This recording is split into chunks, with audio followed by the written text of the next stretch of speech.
Well, good morning, everyone. My name is Tim Phelps. I'm the Executive Director here for TMACC.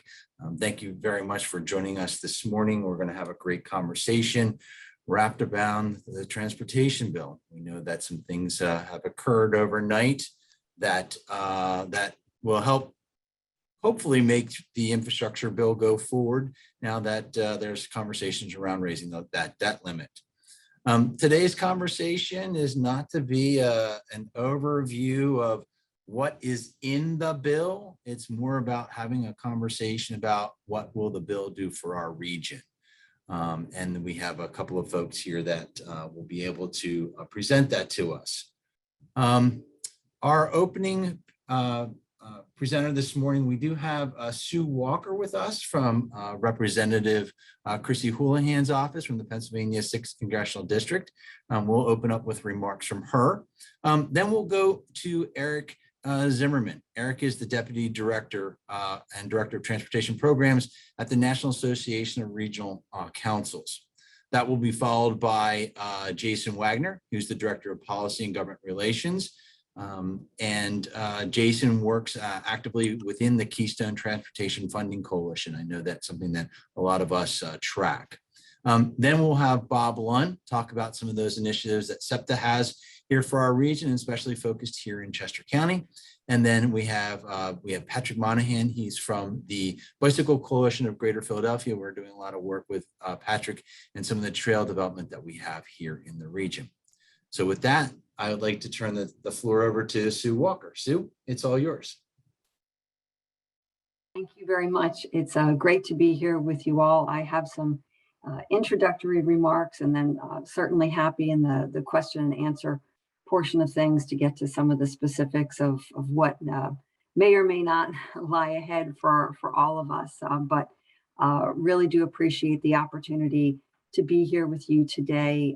Unfortunately, Chrissy is not able to be with us due to some schedule constraints, but I think from her actions and her advocacy, I hope you all know how invested she and our team are regarding these really important issues of transportation infrastructure for our community, Commonwealth, and country. And again, my name is Sue Walker. I'm Chrissy's Deputy Chief of Staff and also her District Director. The vast majority of my time is here in our Congressional 6th District. I'm a resident of the district. I spend a lot of time traveling out in our community, particularly with the pandemic that's hampered things a little bit. But the first year alone that I was in this position, I put about 24,000 miles on my car, and the majority of that was here in Chester and Berks counties. But with that, getting back to transportation infrastructure, and really what we're, I think, all looking forward to is some sort of cohesive common sense and a pathway forward. But it does seem very much these days in Washington, D.C. in particular, that it's hard to find agreement about much of anything. There's that old saying, potholes don't care if you're a Republican or a Democrat, and I think that's still true. It's also still true that Chrissy represents this purple place of Chester and Berks counties, and the necessity of restoring our infrastructure is an issue that most folks agree on bipartisanly, not just here in our 6th district, but also across Pennsylvania and nationwide. The American Society for Civil Engineers scores Pennsylvania's infrastructure with an overall grade of C-. In some categories, we score a solid D, largely in the area of wastewater management, drinking water, and management of our inland waterways. You don't need to be an engineer or an educator, even though Chrissy is both of those things, and both of those roles in our community at one point or another, to recognize that work still needs to be done, and investing in our infrastructure really should be a top priority for all. And I know it is for everyone who is on this panel today, and I'm sure everyone who's listening in as well. But why is an investment in our infrastructure important for our greater community? To answer that question, in short, because it's something that we all depend upon, and it affects the quality of life for all of us. So our dairy farmers, our delivery services for online goods, recreational travelers, school bus drivers, all depend on our roads and bridges to be structurally safe to travel. The need for broadband internet, also very much a part of infrastructure, and that is everywhere, has not been greater, ever. The pandemic has demonstrated that over and over again. Our country and Commonwealth need reliable broadband service to conduct business, to expand educational opportunities in schools and libraries, and to access healthcare through telehealth services. As I mentioned, Pennsylvania has much that needs to be done to revamp and improve our water systems. Sadly, we are the state with the most combined sewer overflows. Not something that most people think about on a daily basis, but sewer overflows, they allow billions of gallons of untreated sewage into our streams each year. Our water mains are aging and crumbling, leading to massive breaks in their systems. Our inland waterways and dams are deteriorating and desperately need repairs. The need to invest in water systems was evident just a few weeks ago in Chester County in particular, but across Pennsylvania as a whole, as Hurricane Ida tore through our communities, dumping historic rainfall and causing devastating flooding to homes and businesses throughout Chester County. The impact of climate change on our infrastructure cannot be overlooked. And as we consider the impact of climate change, we also must consider how we shift our thinking about public transportation. Fewer cars on the road save us all time and money, and it's better for our environment and air quality. While telework is possible for some of us, I'm one of those people, I'm working from home today, it's certainly not possible for all of us, particularly in communities of color and in communities of denser populations. So access to light rail, expanded bus lines with alternate fueled vehicles, and increased bike and pedestrian trails literally and figuratively give us different pathways to move about and improve our quality of life. So there is no shortage of work to be done. Chrissy has and will continue to work to address the infrastructure deficiencies that we experience here at home. She has personally written to Chairman DeFazio and Ranking Member Graves of the Transportation and Infrastructure Committee about the needs and value of importance for renewed infrastructure in her district, our district.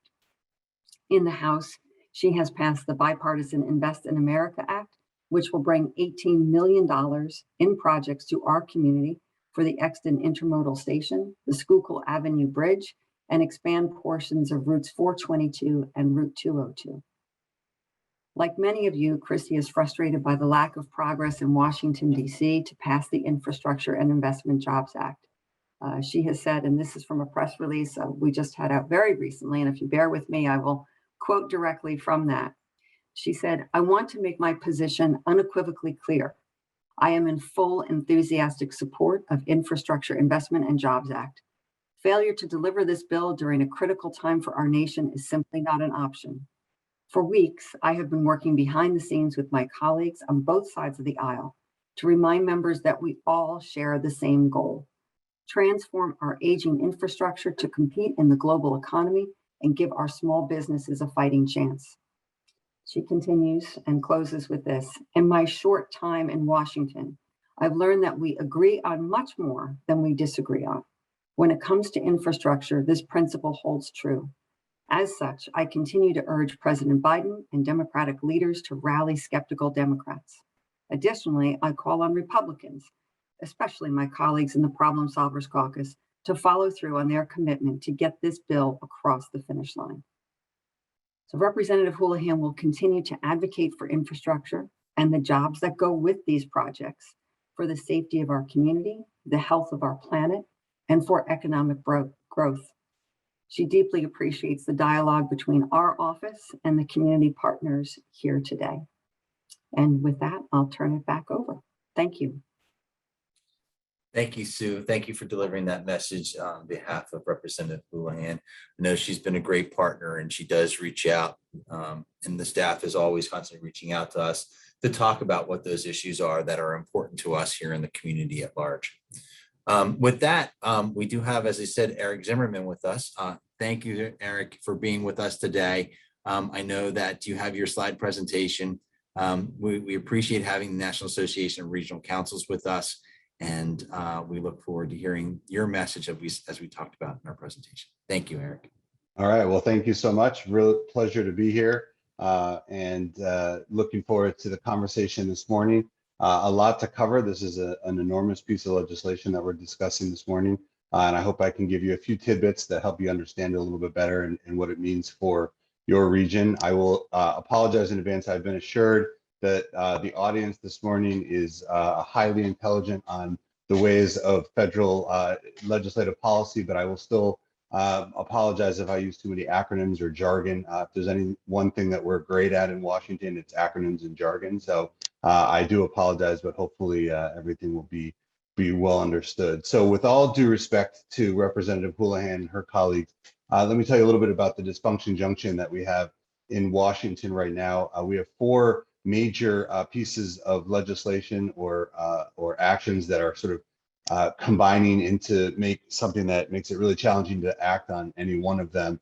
First, the infrastructure bill that we're really here to talk about today is the $1.2 trillion investment in hard infrastructure, which, as we all know, has passed the Senate but is waiting for a House vote. Required an extension of the FAST Act until October 31st. So we're hoping to see action on that before then. And then there's the currently $3.5 trillion reconciliation bill, which is an investment in soft infrastructure, as is described. This has been coupled with the infrastructure bill, making it sort of hard to progress on either one without both moving at the same time. And so this is, of course, past the House, but really what we're expecting is that we're going to need a much smaller number, $1.5 to $2 trillion in order to be able to pass the Senate. And then into that mess also comes government funding, which the appropriations process, no bills have passed that. And so we're on a full government continuing resolution, which goes until December 3rd. And then, of course, last night, as Tim mentioned, there was a debt ceiling agreement that puts a deal into place, which basically extends the debt limit until right around that same time frame, December 3rd. And so all of these things are sort of moving together and happening at the same time and have really created a particular challenge in Washington to get any of these done. So hopefully we're going to see some action on some of these going forward. But what we're really here to talk about today, of course, is the Infrastructure Investment and Jobs Act, not the greatest acronym because it doesn't really spell a word like they usually do. So it's also called the Bipartisan Infrastructure Deal, which I like, the Bipartisan Infrastructure Framework, the BIF, which I'm not particularly keen on. And of course, this all grows out of the American Jobs Plan, which is the administration's original proposal. So this is $1.2 trillion in total spending. About $550 billion of that is new spending, and includes reauthorization of water infrastructure, transportation infrastructure, and then has additional funding for a great number of other areas, including broadband, resiliency, electric vehicles. So the bill, just to give you a little sense of what's in here, there's really three flavors of spending in the bill. You've got spending from the Highway Trust Fund, which is, of course, your sort of traditional transportation reauthorization funding. Then you have a second set of funding, which is guaranteed appropriations. And so that's funding that is actually contained in the bill. Once the bill passes, those funds will be available for spending. And then there's a third, which is sort of from general fund. This is funding that's authorized within the bill, but actually requires additional appropriations action in the future in order to make it real.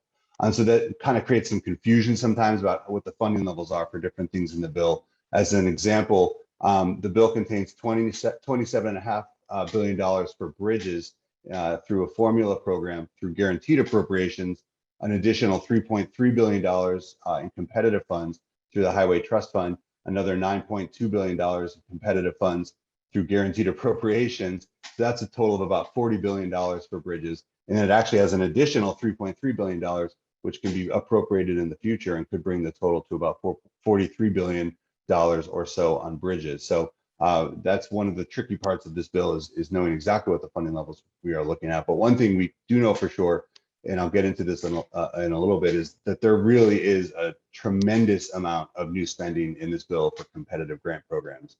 And I'll get into some of the totals and actually get into some of the details on some of those as well. So here is just a quick outline of what the bill contains. Each box represents the approximate percentage that the bill contains for those specific elements. You can see transportation is about half of the new spending in this bill. Climate and energy is another enormous area of focus, and that includes electrical grid and climate. Broadband also gets a very significant investment in this bill of $60+ billion in investment. And then water, as I mentioned, also gets a significant investment as well. So there are a lot of things covered in this bill, and particularly important for regions and for local communities. So one of the ways that the funding, of course, in any infrastructure bill or in any reauthorization bill breaks down is you've got formula funding, and those are funds where the funding goes out. Each state gets a little bit of that funding, and then the funding is distributed within the state per federal law. And then you've got these discretionary grants, and that's where the Secretary of Transportation has authority to make decisions about who gets funding.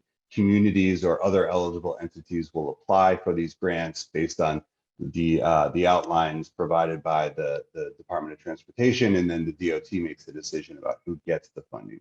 So within this, specifically within the reauthorization program, there are two new significant formula programs. There's a carbon reduction program, and there are protect resiliency grants. And so these are significant because there's enough funding provided that each state will receive a portion, and each community will have an opportunity to work within these programs on these issues. There's also several new formula programs created through guaranteed appropriations on, as I mentioned, the bridges, electric vehicle charging, transit state of good repair, to mention a few of them. And then in addition, there are dozens and dozens of new discretionary programs, and then a number of new pilot programs as well. I'm going to get into detail on a few of those. I can't stress to you enough how many there are in this bill. I will be covering just a small portion of them, but there are really a tremendous amount of new programs that are contained in this bill. So just to give you a little bit of a sense, so these are the formula and discretionary programs created just by the guaranteed appropriations within the bill. So not even on the transportation reauthorization side of the bill. And you can see that the new competitive formula fund, the new competitive grant funds, over $100 billion in new competitive funding.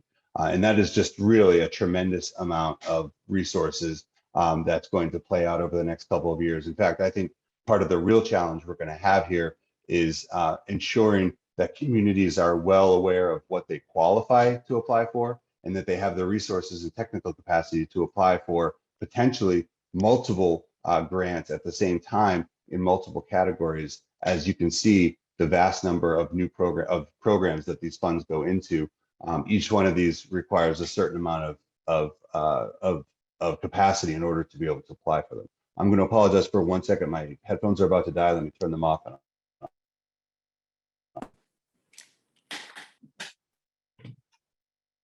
Can folks still hear me? I just want to make sure. Yeah, okay, good. All right, so if you do know the program, then one of the questions you're probably asking yourself is, man, they really must have solved the highway trust fund problem if they've got so much new spending. And of course, that is, if you really know the program, then you know that that is not the case.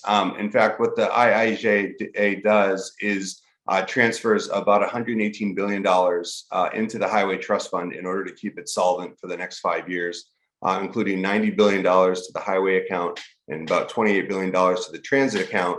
And that is going to bring the total of transfers into the highway trust fund since 2008 to about $270 billion in order to keep the program solvent. And as I note, that's a lot of cheese. We're starting to get up into some big numbers now. And frankly, this bill does little to nothing to solve the highway trust fund solvency issues beyond the 5 years of the actual bill. In other words, there's no new revenue sources, there's no increase in the gas tax, there's nothing committed to the trust fund in order to close the gap between what we spend and how much we bring in gas tax revenue.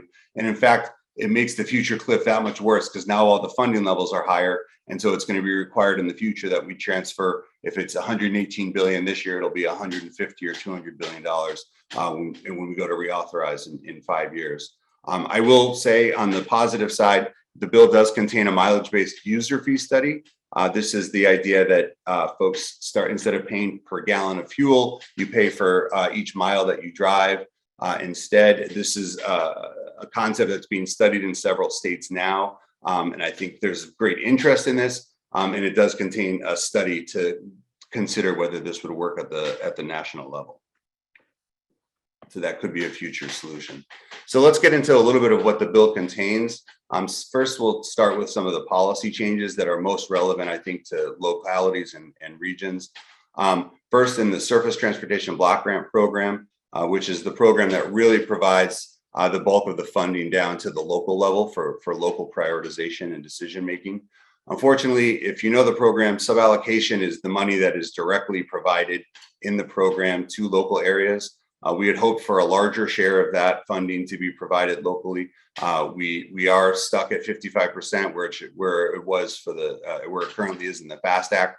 So we were not able to get movement there. However, the bill does modify the population bands within the program, meaning areas of 50 to 200,000, which typically were not guaranteed to get a share of the funding that comes through the program, will now get a share of that funding, is assured a share of that funding. So that's a move in a positive direction. There's also a huge expansion of project eligibility. I won't get into the details on that, but there are now many new projects that are eligible under STBGP. And then the Transportation Alternatives Program, which is technically a set aside of the STBGP, in TAP, which of course goes to bicycle and pedestrian projects, there is a very substantial increase in funding in this program. TAP funding is now pegged at 10% of STBGP funding. And so that means it will receive $8.6 billion this year in funding, which is an 80+% increase in overall funding levels. In addition, the suballocation under TAP is increased from 50% up to 59%. So that's going to mean more resources in the hands of local communities to make decisions about bicycle and pedestrian projects. It does allow states to allocate 100% of their funding down to the local level if they choose. And it also makes MPOs serving an urbanized population of 200,000 or fewer eligible. There was a glitch in the program that they were never supposed to be left out, but were, and they're fixing a problem that was created a while back, and makes those MPOs eligible. So that's a positive move as well. And then under metropolitan planning, or PL, there's a few changes to some of the rules for MPOs. First, when first designating officials, MPOs have to consider the equitable and proportional representation of the population of their planning area. What we've been told is that this applies only to geographic equity, because there are, of course, many other types of equitable and proportional representation we could consider, but we'll have to see how DOT implements this when they get around to it. Requires consistency in planning data when there's more than one MPO in an urbanized area. It explicitly allows MPOs to use social media in order to encourage public participation. And I think most importantly, and interestingly, it adds a number of housing requirements. These were added in the final Senate compromise. They were not in the original reauthorization package passed by the Environment and Public Works Committee. And this requires MPOs not only to integrate some amount of housing planning into their long-range plan, but also to work with some of the folks that do housing within communities to get a sense of what the housing needs are and how to integrate that into their planning. So that's a very significant step forward, and I think one that will be interesting to see what it results in. And then finally, a requirement for increasing safe and accessible transportation options. This is a requirement that states and MPOs use no less than 2.5% of their planning funds to carry out projects to increase safe and accessible options for multiple travel modes for people of all ages and abilities. And some of those activities can include complete streets planning, either doing standards or prioritization, development of active transportation plans, considering alternatives at the regional level to increased highway capacity, and then development of plans and policies to support transit-oriented development. So this is a very interesting requirement. States and MPOs can forego spending those funds once they can demonstrate that they have complete street standards and policies. But this will certainly go a long way toward ensuring that there is basically a national set of these standards at the regional level across the country. So talking a little bit about, there's a lot of details on these slides in the hopes that these will be shared with you and you will have the detail in your hands. I won't go through all of it because that would be awfully boring and take up way too much of your time. But the new formula program, the carbon reduction program, as I mentioned earlier, is a new formula program that is intended to reduce transportation emissions. The structure of this program is quite interesting in that This program also requires out sub-allocation, again, where local communities will have authority through their MPOs to make decisions about how the funds are spent. 65% of the funds in this program will be sub-allocated in that way. The types of eligible projects is pretty broad, but it does include things like public transportation, bicycle, pedestrian, ITS, and congestion pricing. And then each state, in conjunction or in consultation rather with its MPOs, has 2 years to develop a carbon reduction strategy. And you can see the program gets $6.4 billion over 5 years. So a significant investment in this area. The other new formula program is the PROTECT program, which is a new program for resilience improvement. This contains both formula and competitive funding. $7.3 billion will go up by formula. No less than 2% of that has to be used for planning purposes. And then another $1.4 billion will be for competitive grants. The eligible types of projects are for storm surge, flood protection, basically protecting the transportation system from known and unknown weather and other types of dangers in the future. You can see the list of the types of grants MPOs are eligible to receive. There are a great number of new grant programs created just within this program for resilience planning, resilience improvement, community resilience and evacuation, and then for at-risk coastal areas as well.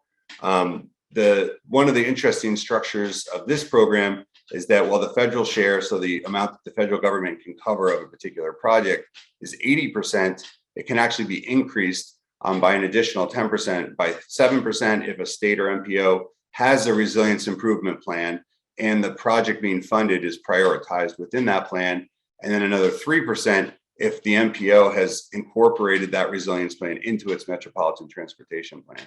So instead of using sticks here, it's using carrots to try and induce states and MPOs to take some additional action to better integrate resilience into long-range planning and into their decision-making, and to induce them to actually create one of these resilience improvement plans.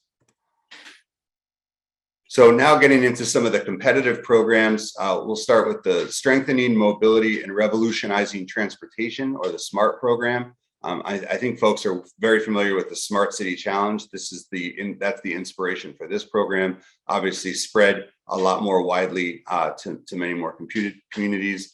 This is $500 million in funding over the 5 years, broken down by communities of different sizes.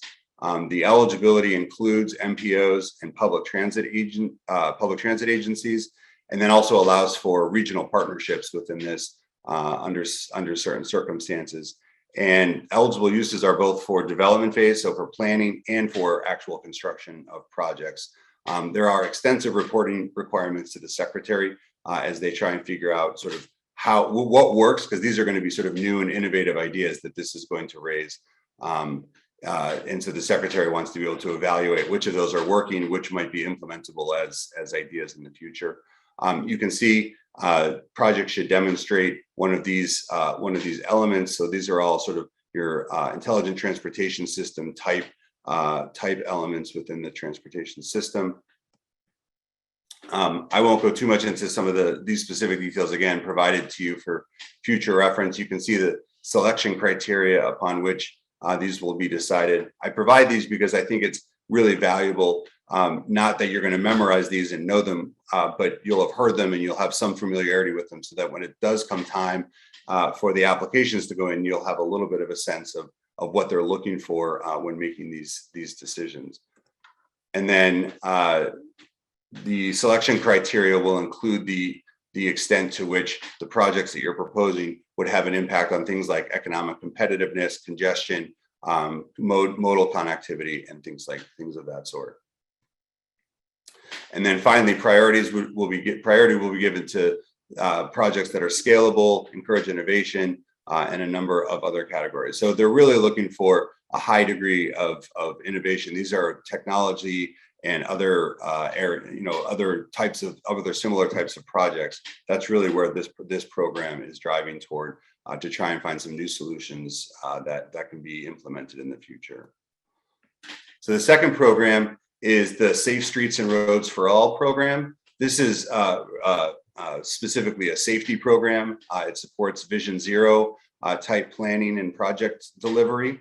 The funding on this is $1 billion over 5 years, so $200 million a year. It requires a comprehensive safety action plan, and that's really aimed at preventing transportation-related fatalities and serious injuries. You can see some of the elements of that plan, and they're really looking for communities and regions to take a hard look at what their safety history is, where their crashes are, and how they're really going to work toward eliminating or at least significantly reducing fatalities and serious injuries within their system. MPOs are eligible for this funding. Again, requires regular reporting to the secretary.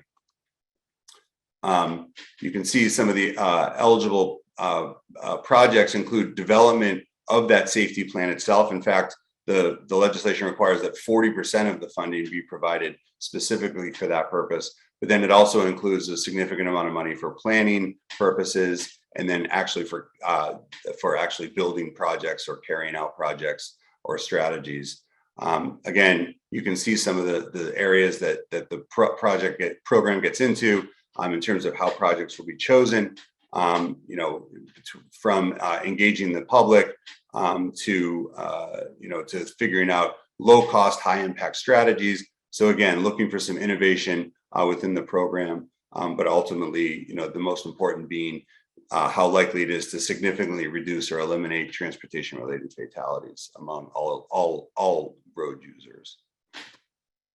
And then the last one I'll touch on is the Active Transportation Infrastructure Investment Program. This is another new competitive grant for safe and connected active transportation facilities. And this is another $1 billion over 5 years, with no less than $3 million going toward planning and design grants. You can see 30% for projects to construct active transportation networks, and then at least 30% for projects to construct active transportation spines. So again, another area of significant investment, specifically in bicycle and pedestrian infrastructure, and that's in addition to what I mentioned earlier with the heavy investment in TAP in this bill. The federal share is 80%, can be as high as 100% in areas of higher poverty. Eligible entities include MPOs and rural transportation planning organizations as well. Eligible projects are generally larger. So this is for doing bicycle and pedestrian projects that are of a more system-wide nature. So that, we're not talking about sort of a one-off bike lane, but perhaps a whole system of bike trails or something within a community or a region. And then, as I mentioned, I won't go into detail on these, but there are also a vast number of pilot programs. I've only mentioned a few of them here. Some of them looking at, as I mentioned, that per mile user fee. Some of them about encouraging MPOs to use data to prioritize project selection, reconnecting communities. So this is tearing down old, unused, or otherwise transportation facilities that divide communities. And then Transportation Access Pilot Program is funding for an accessibility data set. So how well does the system provide access to different groups, to different opportunities? So figuring out a way to come up with a common data set and then providing that data to MPOs and RTPOs to use in their planning. So that was a lot that I just threw at you. I think this bill has a tremendous amount of opportunity. Hopefully by hearing a little bit about it now, you'll be better prepared when application time comes around. So a little bit about what's next. We're really hoping for final passage before the end of the month. I think I've had 2 different dates in here. I believe it's October 31st, but we're certainly hopeful for passage by the end of October. If we do get that passage, then we'll go into a period of a tremendous amount of rulemaking at DOT. They'll be writing some of these programs and how they're going to distribute some of these funding. And then eventually they'll be doling out a whole bunch of money to a whole bunch of states and communities. If the bill happens not to go, then I think what we'll see is probably lots of belly aching among a lot of folks in Capitol Hill. We're going to have to see the transportation program continue to be extended at FAST Act levels. And I think really sort of an uncertain reauthorization future. I guess the Senate reauthorization bill could move alone, but then Mr. DeFazio from Transportation and Infrastructure would certainly want to make sure that his bill gets its due as well. And so there would have to be a pretty heavy negotiation on a final package there. And that would be sort of an uncertain future. We could be facing an extended period of extensions if this has to carry over into the next Congress.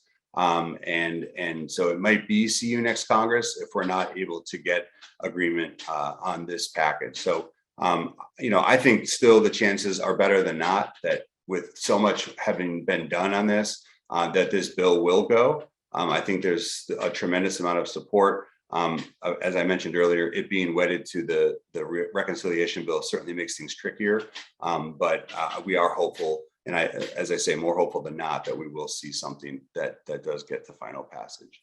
So I'm happy to answer any questions if I haven't taken up all the time. And thank you very much for having me. It's a real pleasure to speak about the bill with you this morning.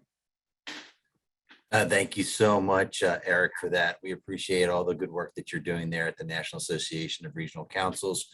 I think it's really important, the things that you pointed out. I think there's some great opportunities with the passage for Chester County, everything from bike ped to highway stuff that we definitely need here in the county, and as well across the Commonwealth. So that's a great segment with your presentation to take us over to Jason Wagner. Jason is with the Associated Pennsylvania Constructors. Jason is the Director of Policy and Government Relations there, but he also heads up the discussions for us when we're talking about the Keystone Transportation Funding Coalition. And with that, Jason, it's all yours.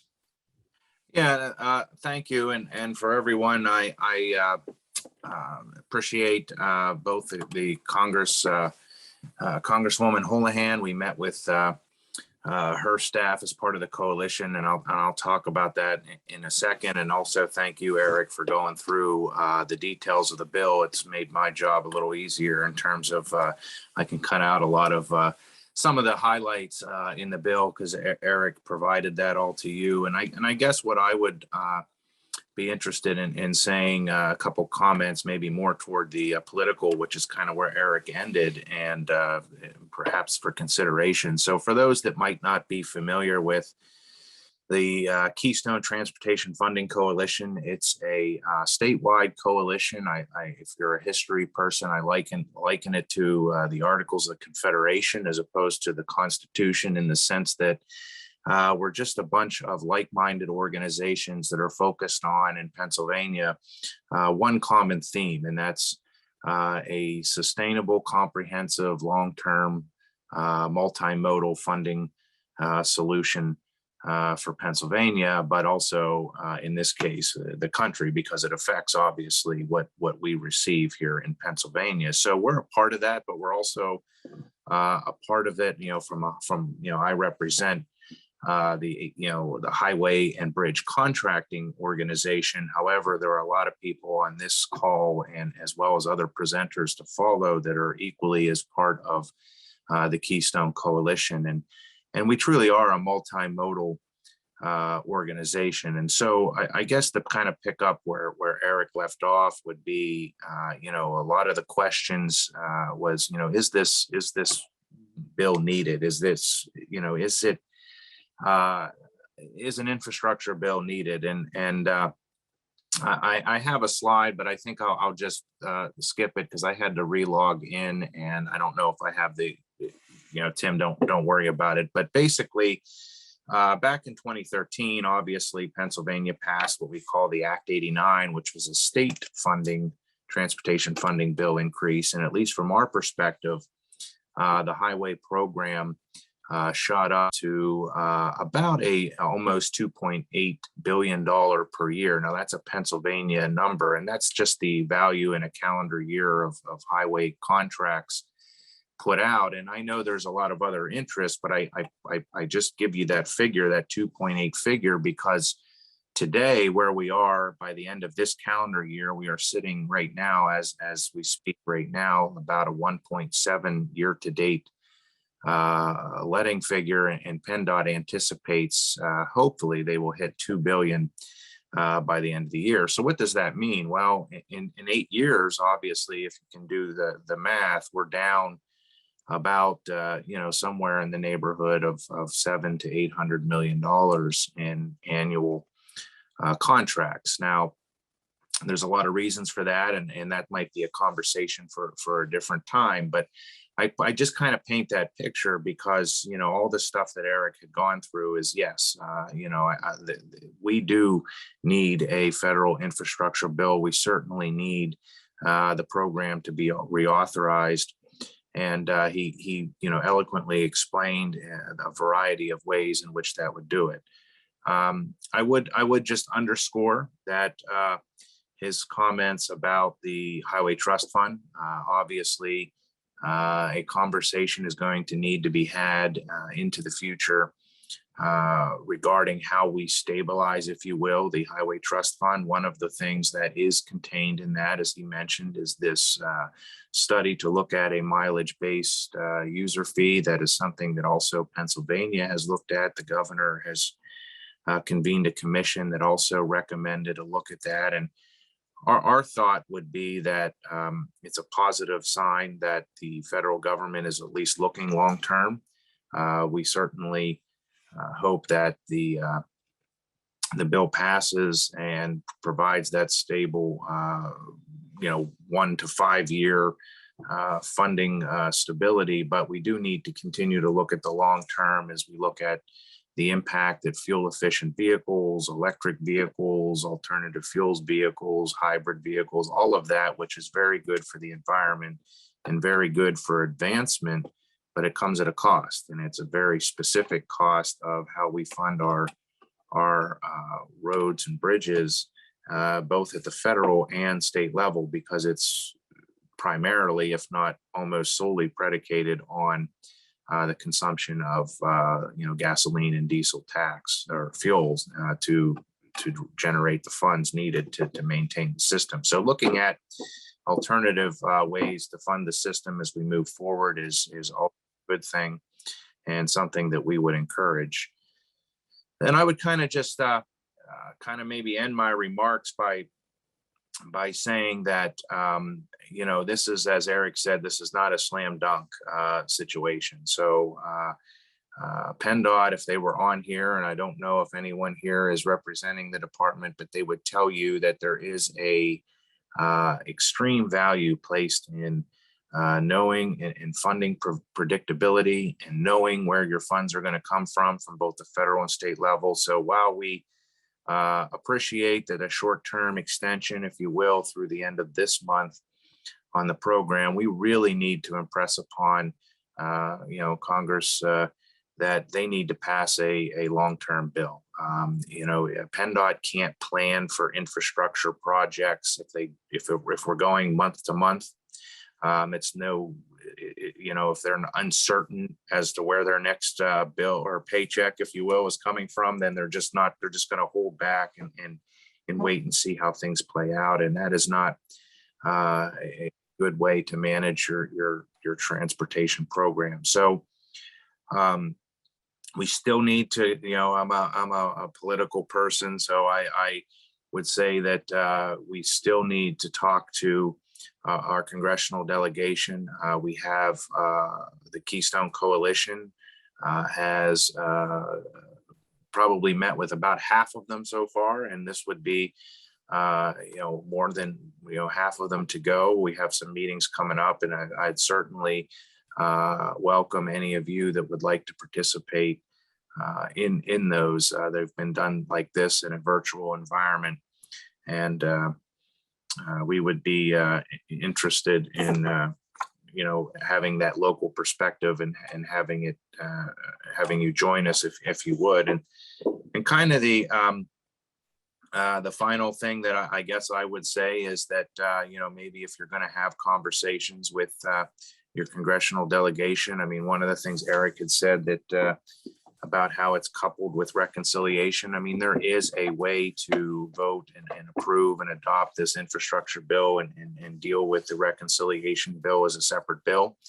At least that's been our ask, if you will, is to try to decouple the two bills. I know that's a hard thing to do in some cases with the politics of Washington, but we would say that the infrastructure, getting back to the comments that Sue had at the beginning, was that infrastructure has been traditionally a bipartisan issue, and this is still a bipartisan issue. We saw a lot of Republican support in the vote that came out of the Senate, and we believe that they're not to play too much politics, but we believe that there are Republicans that would like to vote for this infrastructure bill. They believe it's the right thing to do, and join with the Democratic majority in the House and make this happen and get this bill to the president's desk. And so we're hoping that that can happen by the end of the month. I appreciate your comments, Sue, about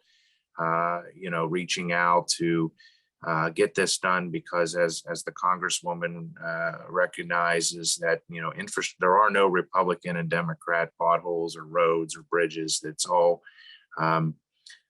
to benefit the economy. And we in Pennsylvania really do need this. I started and I'll end with the comments that this is a bill that is needed. It would do a lot. And I don't know if I gave the number, but, PennDOT anticipates being able to take the letting program, in our case, back up to, a 2.5, 2.6 level in year one. That would be a welcome sign. And then that bill, our program would grow as the federal bill would also grows over the next 5 years. So I'll stop there, Tim, and give some time to some of the other speakers to follow here, and I'd be happy to answer questions at the right time. Thank you so much. I appreciate that. As we look at it, I was always taught that we need to look at things in a system, and systems are really important. And talking about systems, let's move over to Bob Lund with SEPTA. Bob, the floor is all yours. Thank you, Tim, and thank you for the opportunity to present today. Now, when this event was scheduled, I think we all were anticipating discussing the recently passed Infrastructure and Investment Jobs Act.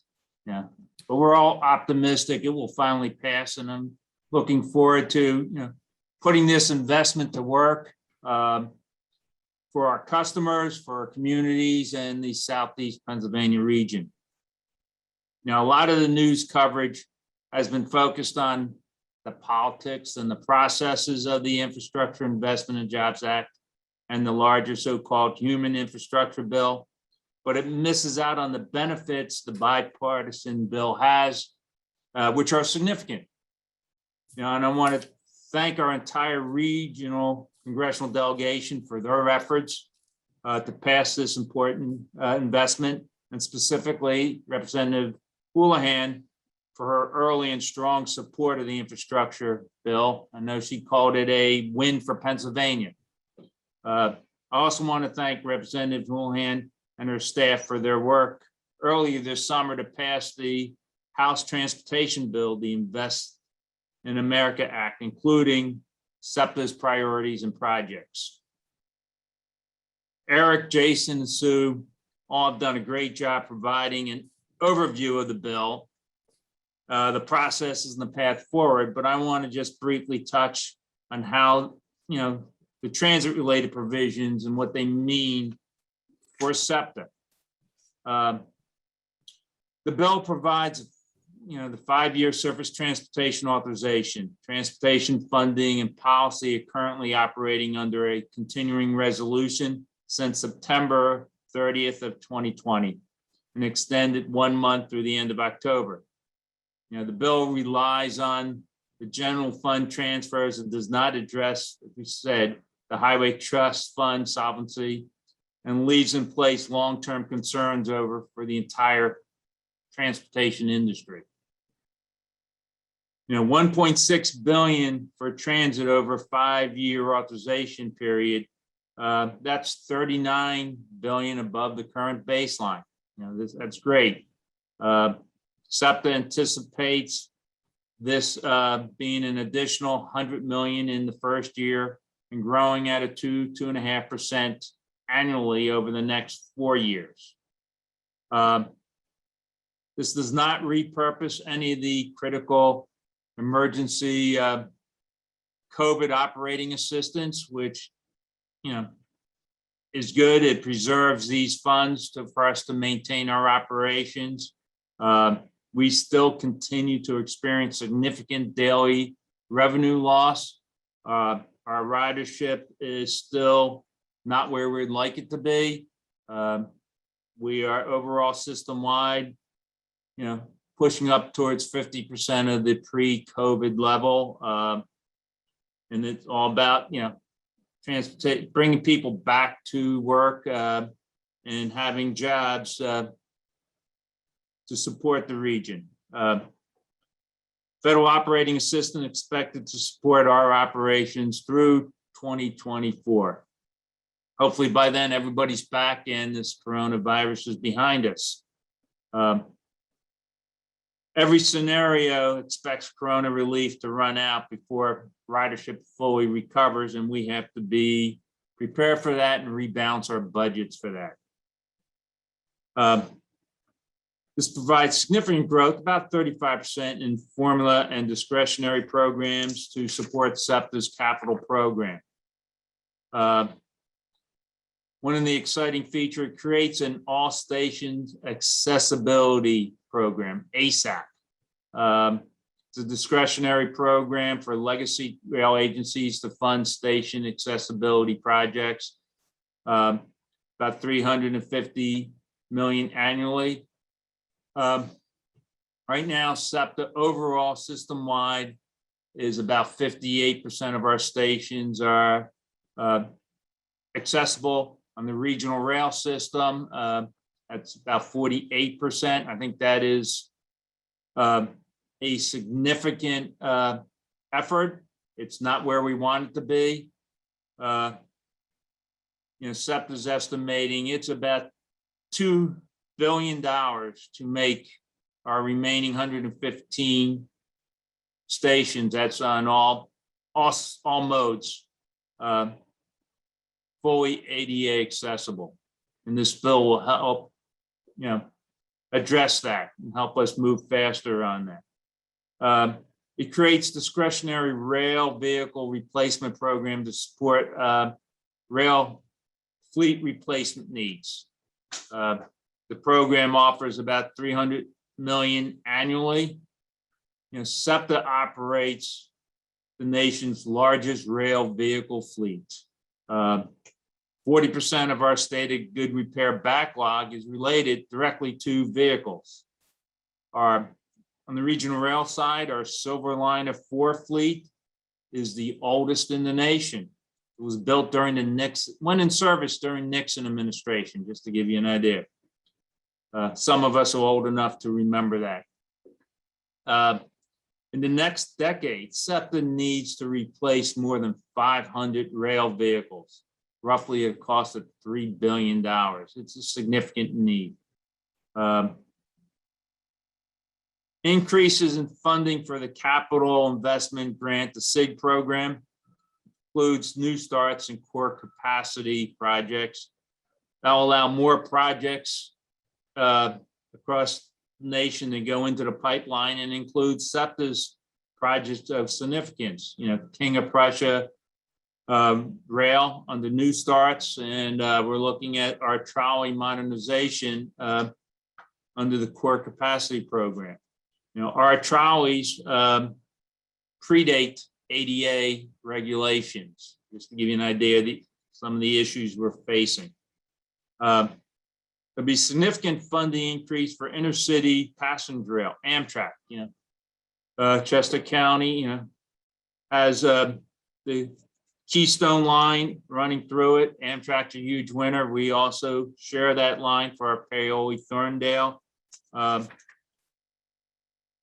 This will provide historic levels of investment for Amtrak. We're waiting to approach Amtrak how they will include the states and transit agencies in their project selection. It is something we are working closely with them all the time. Past capital programs have allowed us to work with them to do improvements on the track between Fraser and Thorndale. It's helping us work with them on upgrading an antiquated signal system. So we have bidirectional signaling on the Harrisburg line, and we continue to be concerned how Amtrak priority investment, they set priorities on the investment on the Keystone line versus where most of their spending right now is on the main spline of the Northeast Corridor. This new funding provides critical funding for SEPTA to continue to address our infrastructure needs of the existing system. When the bill passes, we'll likely go back to the SEPTA board to present an amended capital budget program to add these additional funds and begin to put them to work. I'm working with my staff and the entire SEPTA organization to look at the 12-year capital program and identify which projects can be moved up in the schedule. Our infrastructure state of good repair backlog is at 4.6 billion. That's a B. Our station accessibility, as I talked about earlier, that's $2 billion to make the remaining 115 non-accessible stations compliant with ADA. For the regional rail alone, that's 1.4 billion to make remaining railroad station accessible. Infrastructure resiliency, we just have to look, and as mentioned earlier, what the region and Chester County went through earlier this month with Ida and the impacts severe weather has on all transportation infrastructure.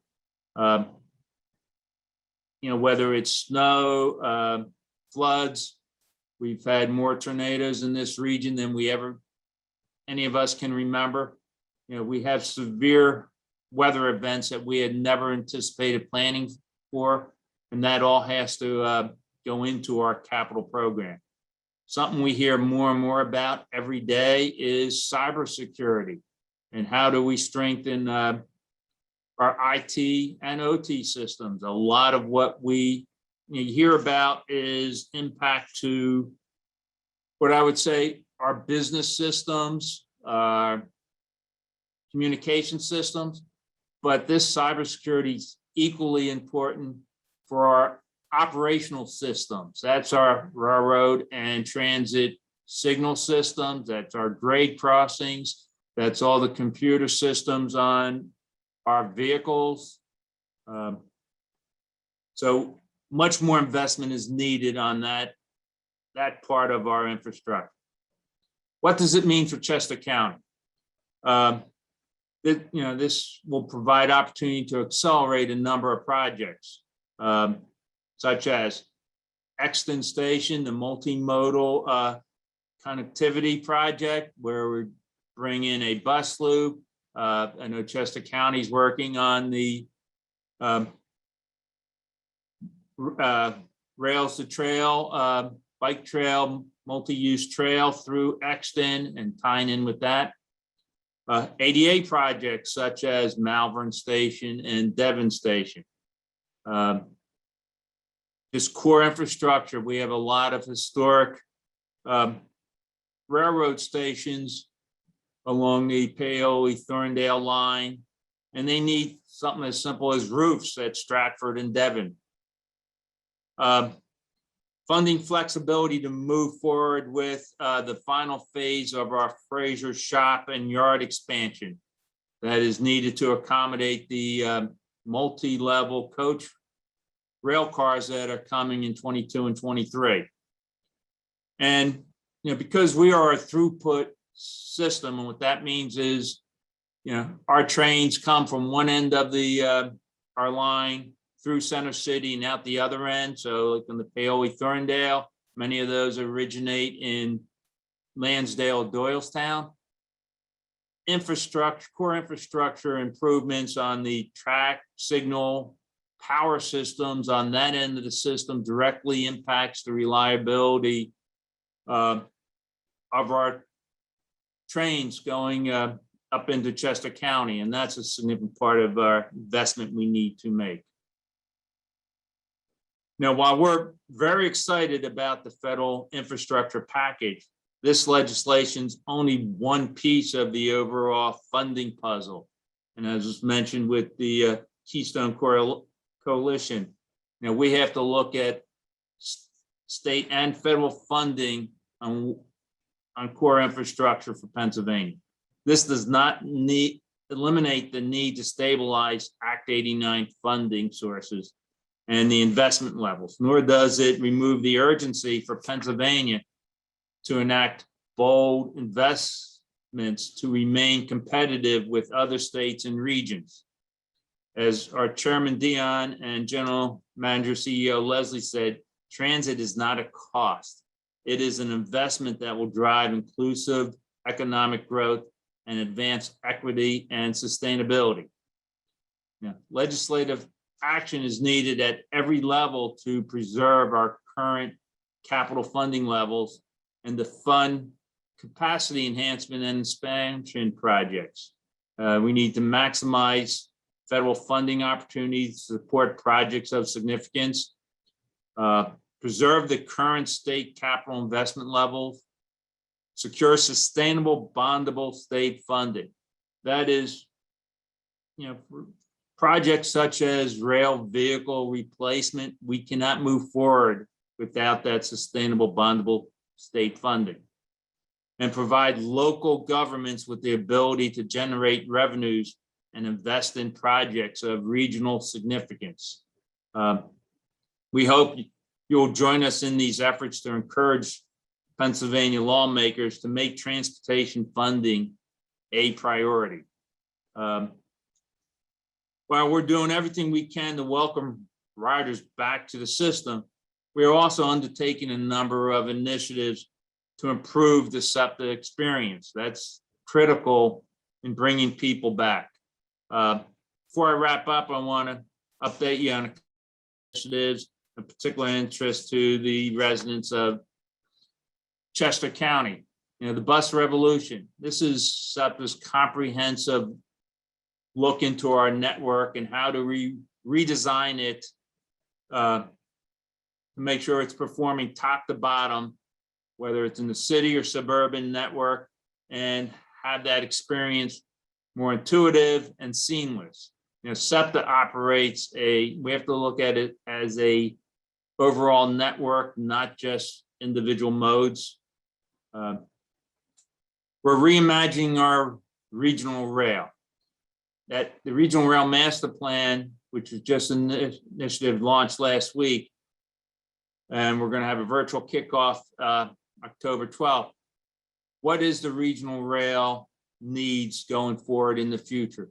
What are the our riders, the region, all the stakeholders looking for regional rail, not just today, not just to what it was in the past, but how can we better improve it for our changing future. And then there's the King of Prussia rail. We continue working towards entering into the federal New Starts program that connects the center city with the largest business center outside of the city of Philadelphia. And it's really important, as any of us who ride up and down the Schuylkill Expressway, the traffic is returning. This provides a significant alternative to cars and buses and other modes sitting on the Schuylkill.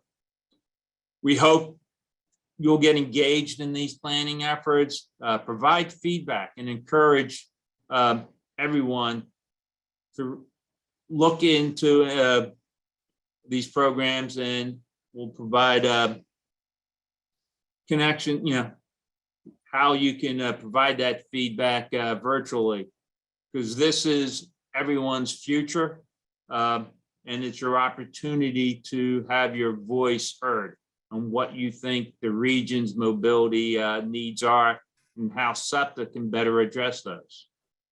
With that, thank you for letting me talk today, and any questions, I can answer them if time permits. Great. Thank you so much, Bob, for that. I really appreciate your insight. You know, the corridor, the Keystone Corridor, is a backbone of transportation here in Chester County. And so having the SEPTA as a partner here is extremely important. Now our transition is going to go off the rail and into the trail. And we have Patrick Monahan with us today. He's the regional organizer for the Bicycle Coalition of Greater Philadelphia. Patrick, the floor is yours. Great. Thank you, Tim. Happy to be here. I'm the regional organizer with the Bicycle Coalition of Greater Philadelphia, and I'm looking into how this bill can benefit biking throughout the region. So this bill increased the Transportation Alternatives Program funding to 60%. And makes several policy changes that will enable easier access to TAP funding for local governments. TA funding, or the TA program, is the largest source of federal dollars for bike projects. This can cover things like protected bike lanes, trails, and multi-use paths like the circuit trails, which I will go into soon. The bill requires states with higher fatality rates for vulnerable road users to invest in solutions at a rate commensurate with the dangers faced by vulnerable road users. Additionally, every state must identify dangerous corridors and list potential solutions, allowing advocates to push for implementation. The US Department of Transportation will need to update its crash records and reconcile them with hospital data. So this will give advocates and lawmakers a fuller picture of the dangers of our roads that have been identified, whether it's through data or an analysis that has been provided to us already or will be put into place. Every state will have to create a complete street standards. So this will lead into Pennsylvania and New Jersey for the region. Chester County has already made their efforts into this, and they are in the works of the complete streets policy. I don't know if it's officially released, but it's around the corner. The bill includes a $6 billion grant program to fix existing streets using complete street standards, which ensures new streets are built for everybody. The bill offers new investment and new competitive opportunities for active transportation in two relevant programs. Erich had mentioned these earlier, but they're huge for bike and ped. So Rebuilding America's Infrastructure with Sustainability and Equity, otherwise known as the RAISE grant, is given that the US Department of Transportation this year has signaled priority for RAISE projects, which advance climate, equitable access, and safety goals. Trails, walking, and biking should be positioned to compete more strongly here, as they fall in line very well with it.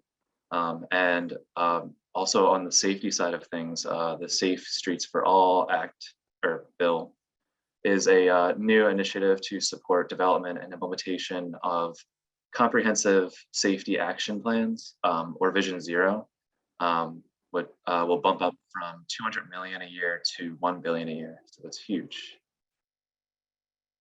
So there's a need to prioritize funding for trails throughout the region. For anyone who may be unfamiliar with the circuit trails, I'll briefly go over the project area. So in 2013, Greater Philadelphia committed itself to the goal of completing 750 miles of the circuit by 2040. Today, we aim for 800 plus miles of trail by 2040 with extensions outside of Greater Philadelphia into Lancaster County and more. This goal is embedded in the DVRPC 2045 long range plan, which cited the circuit as one of the region's major bicycle pedestrian projects. This commitment from DVRPC, the Delaware Valley Regional Planning Commission, has carried this into their most recent Connections 2050 long range plan, thanks to advocacy through the Circuit Trails Coalition and its partners. It's a multi-use trail for walking, running, and biking. It connects us to jobs, communities, and nature covering the 9-county region. And it connects us to the Mid-Atlantic region by way of the East Coast Greenway, which spans from Maine, will span from Maine to Florida Keys. So the status of this project area is we're constantly advocating to elected officials in the region and working with the states and our transportation and conservation agencies to get trails built. All that behind the scenes work from moving from an idea to an actual being able to get out on the trail is huge. So to get people excited and to set targets that people can get behind, the Circuit Trails Coalition assessed that what it would take to get to 500 miles of trail by 2025. The good news is it's totally doable with opportunities like this. There's enough projects either in progress or what we call in the pipeline that can be built by 2025, but not without a lot of help from an opportunity such as a once in a generation funding opportunity, and of course, people who love and advocate for trails and new connections in Chester County and throughout the region. And we have miles of trail that are in progress and in pipeline. This information was gathered through the Bicycle Coalition, Pennsylvania Environmental Council, and was reviewed by the Delaware Valley Regional Planning Commission as of 2020. So these numbers will be updated by the end of this year. But in order to achieve this 2025 goal, approximately 146 miles need to be completed in the next 4 construction seasons.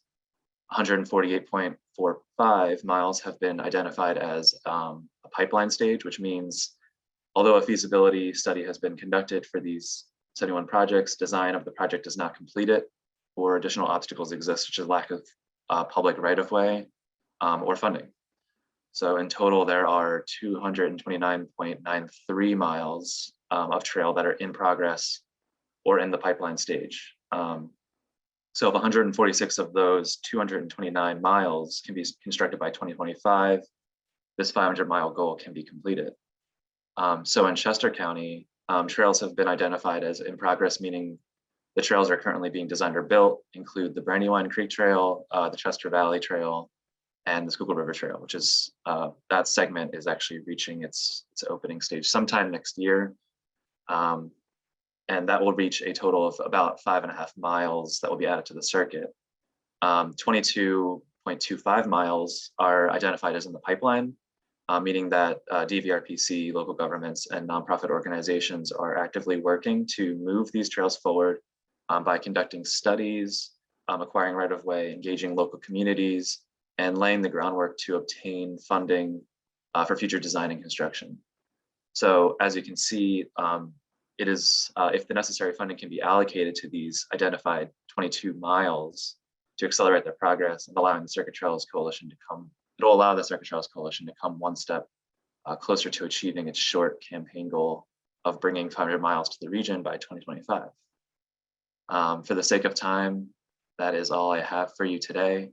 Thank you for having me, and happy to answer any questions when we lead into the question Q&A right after this. Great, thank you so much, Patrick. I know that we have spilled over here a little bit into the 9 o'clock hour, but there's been some great conversation. I have 2 questions that I want to share out for everybody. The one is, and I guess this would go more towards you, Erich. Why was there more of a tilt to grants than formula in this particular bill? Do you have any comments on that? Yeah, it's a great question. I'm sure folks, some of the folks on this call have been around long enough since Safety Lou, when they really made an effort in Congress to consolidate the number of programs. I think at that point it had gotten up over 100 programs, consolidated it down into some core programs, and this really kind of, and then that was maintained in the FAST Act. This kind of blows that out. And I think the reason for that, there's a few. One is though there's a lot of money, it's also diced up in many ways. And so in order to feed all those mouths, the dollar amounts on some of the programs are a little bit smaller than you would ideally have for a program that distributes the funding to every state and then have every state distributed within the state. And so it's really, I think, an issue of trying to tackle so many issues in this one package, resulting in lower dollar amounts per program. So really the 2 new formula programs you see, those are in the $6 and $7 billion range. That's when you're getting up toward an amount that makes sense to distribute nationally. But when you're down even $1 billion, I hate to say it ain't much money, but it's really not when you're talking about spreading that peanut butter across the entire country. So I think that's a big part of it. I think it is a real issue. It's really something that we're going to be focused on. And as soon as this bill is passed, we're already starting to focus on it now, because like as I mentioned, there is just a tremendous burden placed on communities that have to have the technical and other expertise in order to apply for these projects in these funds when it's done by competitive, in a competitive manner. So it really is something that's going to be extremely important to focus on here going forward. Second question that I have here that was in the chat area was, when do we think, once the bill passes, how long until the grants outlines and the money will soon follow?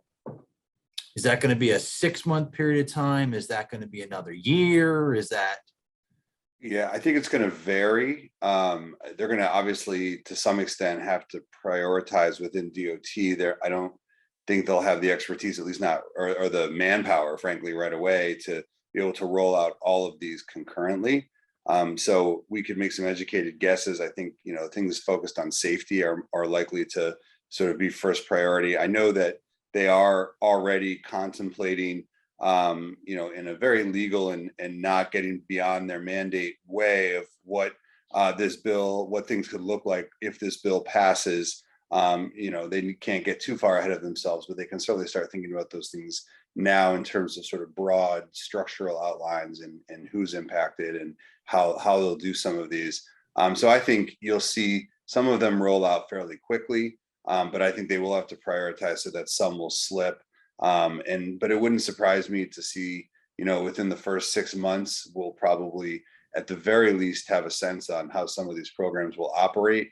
And then they'll work to get the funding out after that. I mean, this stuff always takes longer than you want it to. Frankly, we've asked them to be extremely transparent in the way that they come up with the rules and regulations surrounding these. And unfortunately, that makes, that takes more time. And so, folks are going to have to realize that some patience is necessary, but you will see funds starting to roll out, as quickly as they can do it. And I would think within the first year, you'll definitely see a good amount of funding rolling out, and then I think it'll be, fairly quickly after that before we start to see all of these programs that are put into place. Yeah, Tim, I would add to that, that on the highway side, it's a reimbursement program in terms of how the federal money comes to the state. So I think PennDOT will push ahead pretty quickly to try to at least get projects timed correctly and out when the construction season begins. So I think that you will see, if this happens in the next couple of months, you will see a definite uptick over the winter, so that when next spring hits, you will see an infusion of this, of the effect, if you will, of this bill passing. The way way these funds come anyway, even under the FAST Act and into the future, is it's a reimbursement. So PennDOT has to put out the money first, and then they get reimbursed from the federal government down the road anyway. So I think from the highway construction side, you'll see a pretty quick reaction to, once the bill passes. Great, thank you. Bob, I'm going to ask this question very carefully. Let's put it in the chat here. And that is something that refers to the Paoli Transportation Center. Due to the funding that may become available, would the planned parking garage be one of those projects that SEPTA could look at or continue to look at for Paoli, and it is one of the pre-pandemic high top priorities for Chester County? Yeah, that is something we're looking at. There's multiple parts of that, the Paoli project. Right now, PennDOT is moving forward with replacement of the the North Valley Road Bridge. That needs to be done before we can move forward with both the garage and the additional platform that's planned for Paoli. But yes, definitely we'll work closely with PennDOT District 6, and if it's something we can move up sooner, we will. Great. So in the matter of time, John, would you flip the slide for me? I don't have any more questions here. Oops. There we go. One more. So last week we lost a great planner for Chester County. And I just want to take the time here to recognize George Feisig. George was a leader here in Chester County, really set the groundwork for us. It is a great loss for the planning community here in Chester County with the loss of George. And I just wanted to spend this time to recognize his hard work and efforts to shape Chester County. And, this morning is his service in Westchester. So at this moment, take a silence for George. We need to continue to be advocates of projects, and we have an upcoming event here that we've planned out for November 19th.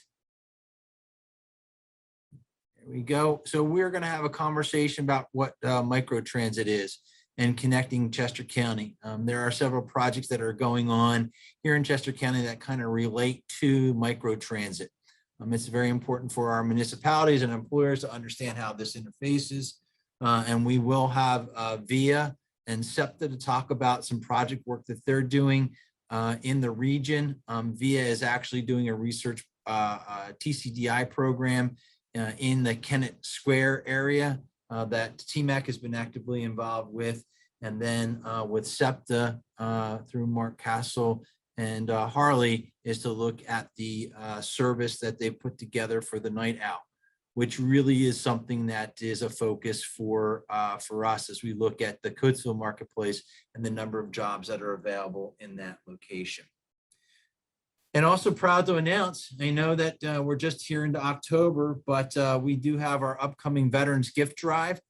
So information will be posted on the website for that. And so hopefully everybody can get together. We are looking at December 8th as being the last day of that drive and having all the gifts arrived here. TMACC does this gift drive with the VA. We do have a lot of folks that are riding, our bus service, the Coatesville Link, who are veterans and that need this hand up. So we will continue our gift drive this year. And as it says, it's our 9th annual gift drive. So it's awesome. We thank everybody's support.